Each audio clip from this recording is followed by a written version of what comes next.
In just a short time, we'll be kicking off 2020 proper with the Qatar GP, but first let's recap everything we saw over the 3 days of the Qatar test, which is the last chance for riders and teams to get set for 2020. The biggest news of day one was a technical innovation by Ducati, which we think we may have seen in Sepang. It looks like they have two new buttons on the handlebars that can adjust the height of the bikes during the lap. It's been dubbed online the ride height adjuster. MotoGP.com's Jack Appleyard went to Ducati's team manager to find out more. Is it true there is something on the bike that can adjust the height of it, the ride height, during the lap? Sort of a step on from the whole shot device? This is something that people is speaking about. Is it true? It's something that maybe could be on the bike. The fastest at the end of the first day of testing then was Alex Rins in a Suzuki-led charge, as the team seemed to have confirmed the new chassis they tried in Sepang. Second fastest of the day was Rins' teammate Joan Mir. He was just 2,000 slower. Maverick Vinales round off the top three on day one of testing in Qatar, the team confirming their off-season test work. And putting a third factory in the top four was Ducati team's Danilo Petrucci. Did that new ride height adjuster help him to the top of the timesheet? Franco Morbidelli completed the top five on his so-called A-Spec Yamaha, 0.238 seconds adrift. And reigning world champion Marc Marquez was still bouncing back from shoulder surgery, finishing the day 6th after 42 laps. Whilst Valentino Rossi found himself 7th over 4/10 adrift. Petronas Yamaha SRT Fabio Quartararo finished the day in 8th, whilst fellow sophomore Pecco Bagnaia was 9th, and Aleix Espargaro confirmed Aprilia's work to round out the top 10 on day one of the Qatar test.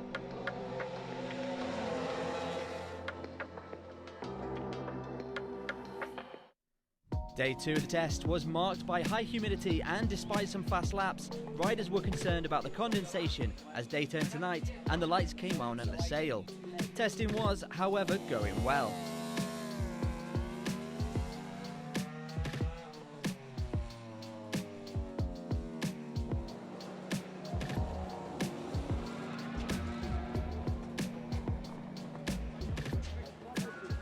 Well, actually quite happy. We made a good step forward, but still I need things to improve. Very happy. So far, not bad. Yeah, things are going, let's say, well. I'm really happy. We improved a lot, the lap pace, and this is really, really important.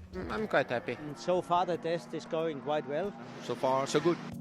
So with that said, let's take a look at the results from the second day of the test at Qatar. He was fastest at the Sepang test, and he returned to the top of the testing timesheet for day 2. Petronas Yamaha's Fabio Quartararo riding 65 laps throughout the day on his 2020 Yamaha M1. Finishing 0.162 adrift in second place was Suzuki X-Star's Alex Rins. Once more a Suzuki in the top 2 of the timesheet, showing what a step they've made in the off-season. Rounding out the top 3 was Monster Energy Yamaha rider Maverick Vinales, who worked hard riding 68 laps over the course of the day. 3 Yamahas inside the top 4 as Franco Morbidelli has everything to prove in 2020 and found himself regularly at the top end of the testing timesheets. Speaking of riders with something to prove, Pramac sophomore Francesco Bagnaia was the fastest Ducati man of day 2, also trying out that new Ducati ride height adjuster. The second fastest Ducati of the day in P6 was the 2019 Desma Sedici, piloted by Realia Vintia's Johan Zarco. The team donned their 2020 colours for the first time on day 2, and with a little help from compatriot Quartararo, the Frenchman put in an impressive lap on just his 5th day on a Ducati. Despite crashing out of a hot lap toward the end of the day, Suzuki X-Star's Joan Mir finished in a comfortable 7th, whilst Ducati team's Andrea Dovizioso finished in P8 after 60 laps, 6/10 off the top of the timesheet. Valentino Rossi slips inside the top 10 as the slowest Yamaha rider on track today, but at 41 years old, there's still plenty of fight left in him yet. And rounding out the top 10 on day 2 of the Qatar test was fastest Honda rider of the day, Takaki Nakagami, bouncing back from shoulder surgery. And speaking of shoulder surgery, fellow Honda rider Marc Marquez admitted to DAZN on Friday night that the recovery isn't quite going to plan. He finished over a second adrift in 14th on day 2.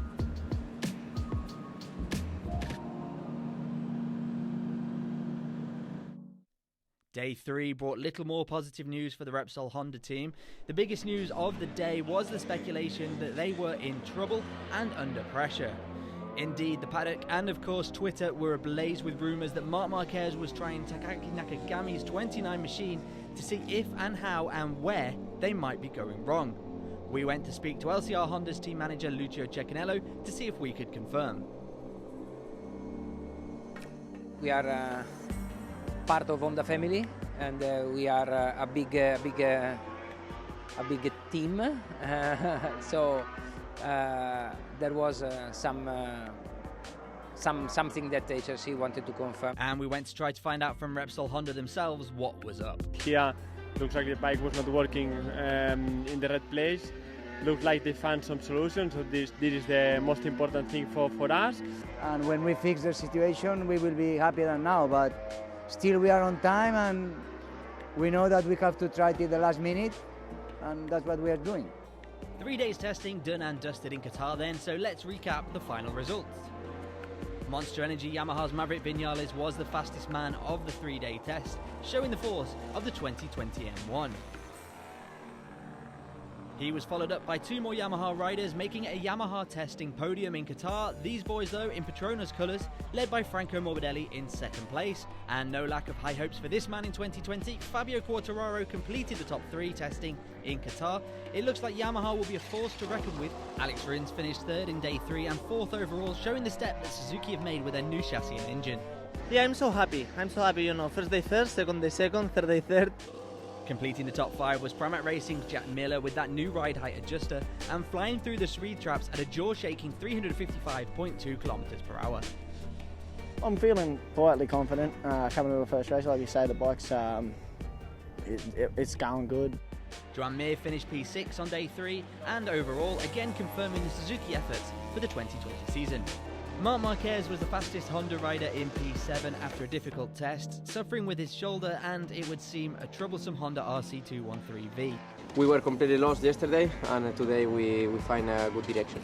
We have, however, seen the world champion bounce back from some pretty bad situations, and you just know that he'll give 110% on race day.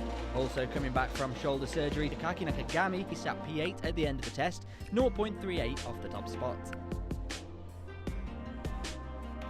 And the shock entry to 9th place, KTM rookie Brad Binder put in a tremendous effort and a little help following Suzuki's Joan Mir, the South African by far the fastest rookie of the test. And rounding out the top 10 was Ducati team's Andrea Dovizioso, who seems to be improving day by day in Doha. That's all from the pre-season tests. The countdown is now on to the first race of the year. Stay tuned though to MotoGP.com, our mobile app, and of course social media, as we'll bring you all the news before the first Grand Prix of the year on March 8th.